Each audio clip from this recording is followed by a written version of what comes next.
बंधु पछके कटि जाऊ मोर लोता साथी रे थाऊ भाव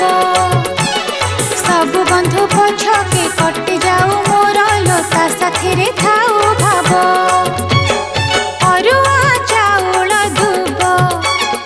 अरुआ चाउल दुब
बंधु पछके कटि जाऊ मोर लोता साथी रे थाऊ भाव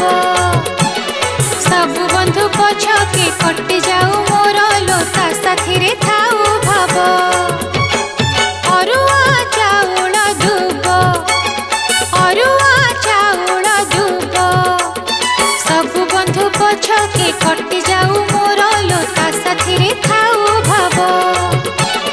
सब बंधु पछके कटि जाऊ मोर लोता साथी रे थाऊ भाव सब बंधु पछके कटि जाऊ मोर लोता साथी रे थाऊ भाव।